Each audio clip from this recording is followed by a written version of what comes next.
आप मुझे कहेंगे ना खाने काबे में जाके आपको इस बात की कसम दूंगा, ये बात तीफी भट्ट ने खुद मुझे बताई।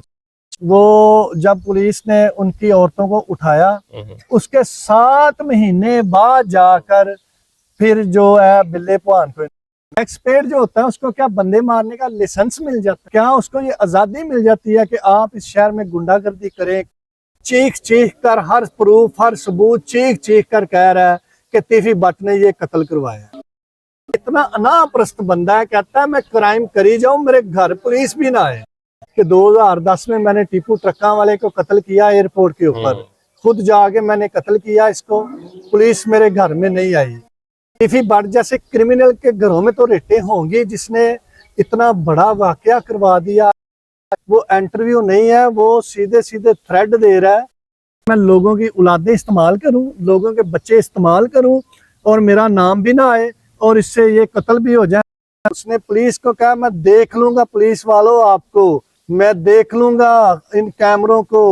तो ये गलियों मोहल्लों में बैठने वाले गुंडे थे, इन्होंने कहा अगर बिल्ला पुआन कत्ल हो जाए तो हम बरनत रोड पे अपना सिक्का जमा सकते। ये झूठा इंसान है, ये मक्कार है, इसका शेवा झूठ बोलना है। व्यूअर्स, वीडियो पर आने से पहले हमारे चैनल को सब्सक्राइब कर दें, लाइक कर दें और बेल आइकन के बटन को दबाना मत भूलिएगा। बिस्मिल्लाहिर्रहमानिर्रहीम। आप देख रहे हैं न्यूज़ टीवी, मैं हूं आपका होस्ट राना दिलशाद। अमीर बलाच टिप्पू को दुनिया से गए आज 26 दिन हो गए हैं, लेकिन सोशल मीडिया पर आज भी टॉप 10 चल रहा है। कोई औरत है, मर्द है, जवान है, बच्चा है, हर के दिल में उसके लिए हमदर्दी है। मेरे साथ इस वक्त मौजूद है कैसर सोहेल भट्ट, जो अमीर बलाच के कहने को तो दोस्त हैं लेकिन भाइयों से भी ज्यादा अजीज हैं।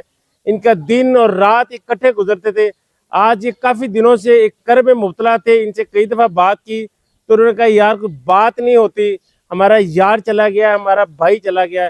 तीफी भट्ट के वीडियो बयान के बाद इनमें भी काफी गम और गुस्सा पाया जाता है। इनसे जानते हैं। अस्सलाम वालेकुम जी। वालेकुम। सबसे पहले राणा साहब आपका शुक्रिया अदा करता हूँ। हक और सच की आवाज़ बुलंद करना भी ईमान का हिस्सा है और जो आप करते हैं, अल्लाह ताला आपको सेहत तंदुरुस्ती दे और तौफीक दे कि आप हक और सच की बात ऐसे ही बुलंद करते रहें। दूसरी बात, तीफी भट्ट के इंटरव्यू की, एक क्रिमिनल इंसान देखें आके इलेक्ट्रॉनिक मीडिया के ऊपर आके अपना बयान रिकॉर्ड कराता है, जबकि उसको पुलिस के पास जाना चाहिए अपना बयान रिकॉर्ड कराने के लिए। वो जो इंटरव्यू उसने दिया है वो मैंने देखा है। राणा साहब, वो आपने भी उसको तिया पांचा किया होगा। वो इंटरव्यू नहीं है, वो सीधे सीधे थ्रेड दे रहा है जैसे एक अंडरवर्ल्ड डॉन बैरून मुल्क से बैठ के अपना जो गैंग कंट्रोल करता है और चलाता है, वो ऐसे मैसेजेस छोड़ता है। उसने सरेआम ललकारा है। उसने पुलिस को कहा मैं देख लूंगा, पुलिस वालों आपको मैं देख लूंगा इन कैमरों को। जिस शख्सियत का ये इशारा कर रहा है वो हमारे DIG साहब जो हैं, वो नकवी साहब इंतहाई ज़बरदस्त आदमी है। जब से वो लाहौर में लगे हैं, आप भी क्राइम के ऊपर इतना काम करते हैं, उन्होंने इतना स्मूथली इस शहर को चलाया, हर डेरेदार की सेंस को समझा। तो वो क्राइम फाइटर हैं। वो फैसलाबाद में भी थे, वो क्राइम फाइटर थे। वो क्राइम करने वाले के पीछे पड़ जाते हैं, वो दूसरे बंदे को। तो ये क्रिमिनल लोग जो होते हैं ना, इनको ऐसे अफसरान से बहुत तंगी और परेशानी होती है। कैसर सोहेल भट्ट साहब, आप कहते हैं कि नकवी साहब ने कोई रेड वगैरह नहीं की, लेकिन तीफी भट्ट का कहना था कि मेरे घर में रेडें की, मेरा सामान उठा के ले गए, गोल्ड ले गए, पैसे ले गए। तीफी भट्ट जैसे क्रिमिनल के घरों में तो रेटें होंगी जिसने इतना बड़ा वाकया करवा दिया। क्या आप बंदे मरवा दें तो पुलिस आपके घरों में ना आए? तीफी भट्ट इसी बात पे चीख रहा है कि 2010 में मैंने टीपू ट्रक्का वाले को कत्ल किया एयरपोर्ट के ऊपर, खुद जाके मैंने कत्ल किया इसको, पुलिस मेरे घर में नहीं आई। तो अब मैंने अगर बलाच को मार दिया तो मेरे घर तक पुलिस की। ये इतना अनाप्रस्त बंदा है, कहता है मैं क्राइम करी जाऊं, मेरे घर पुलिस भी ना आए। भट्ट साहब, आप वो पुराने वक्त नहीं रहे, अब 90 की दहाई नहीं रहे कि आप कुछ करेंगे और आप बैठ जाएंगे और सब कुछ ठीक हो जाएगा। नहीं, अब तो पुलिस जो है आपको जड़ों से निकाल लेगी और जैसे निकाला है। और इंशाल्लाह ताला ये बुज़दिल आदमी है, ये भाग गया मुल्क छोड़ के। इसको चाहिए आए, तफ्तीश का सामना करे। अगर इसने इतने कत्ल करवाए हैं तो क्या इसका हक नहीं बनता इसको सजाएं मिले? ये इस कत्ल में अपना मौक़िफ़ देता है, ये एसपी साहबान के सामने पेश हो और असूल पे यही था, इस हाँ। वीडियो बयान की बजाय जेटी के सामने आते हैं, सरेंडर पेश करते हैं। होता। देखें आप इतने दिनों से ये स्टोरी कर रहे हैं, चीख चीख कर हर प्रूफ हर सबूत चीख चीख कर कह रहा है कि तीफी भट्ट ने ये कत्ल करवाया। तो ये देखें इलेक्ट्रॉनिक मीडिया के ऊपर बैठ के ये नशे की हालत में ये पैगाम जारी करता है। तीफी भट्ट का कहना था कि मैं तो टैक्स देता हूं, बाकायदगी से रिटर्नें भरता हूं, तो मैं तो कत्ल कर नहीं सकता, मैं कोई क्राइम में शामिल नहीं हूं। देखिए ये इतनी बेवकूफों वाली बात करता है। टैक्स पेड जो होता है उसको क्या बंदे मारने का लाइसेंस मिल जाता है? क्या उसको ये आजादी मिल जाती है कि आप इस शहर में गुंडागर्दी करें, कब्जा ग्रुप बन जाएं, कब्जा माफिया बने, 1990 की दुहाई में लेके जाएं? ये टैक्स पेड का हक होता है?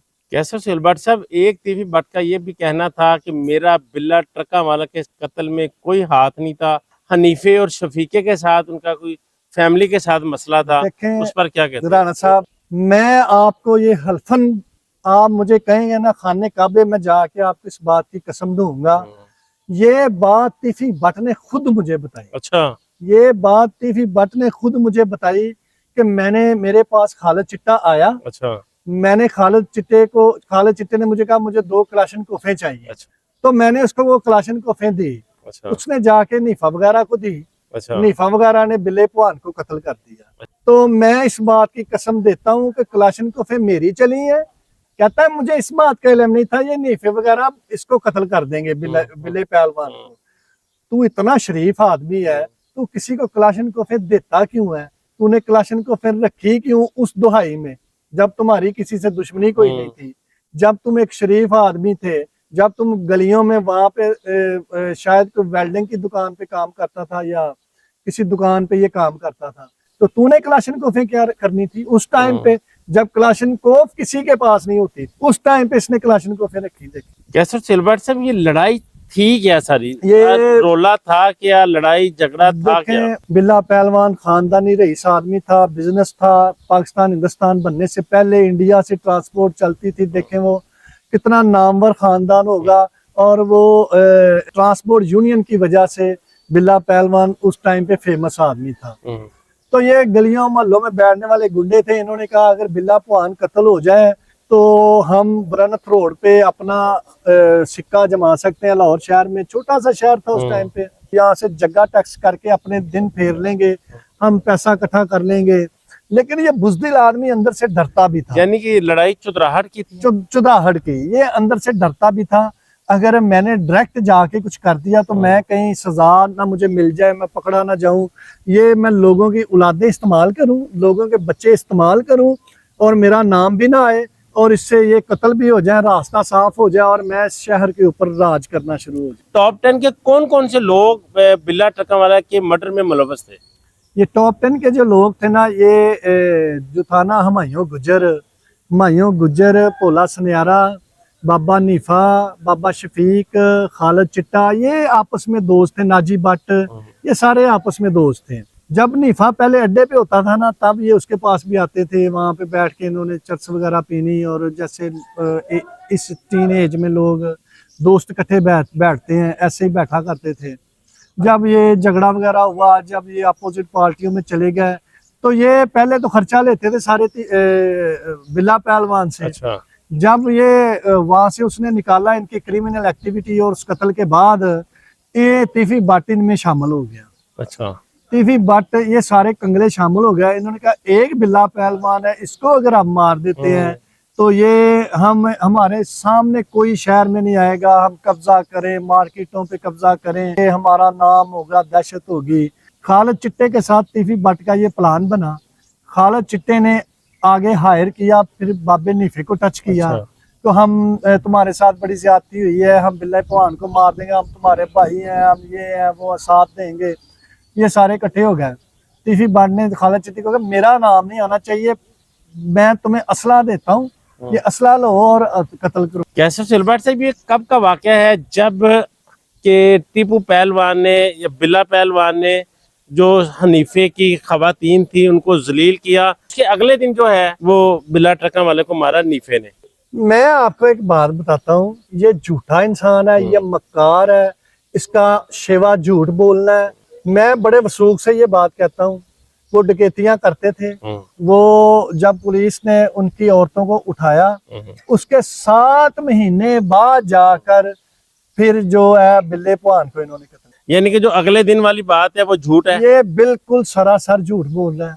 ये झूठे इंसान का चेहरा बेनकाब, वो पहले ही बेनकाब है, सारी दुनिया लानते भेज रही है इसके चेहरे के ऊपर। इसने एक मासूम और खूबसूरत बच्चा जो कि माशरे को एक नया पैगाम देने जा रहा था, ये इसने उसको कत्ल नहीं करवाया, इसने शहर के अमन को कत्ल किया।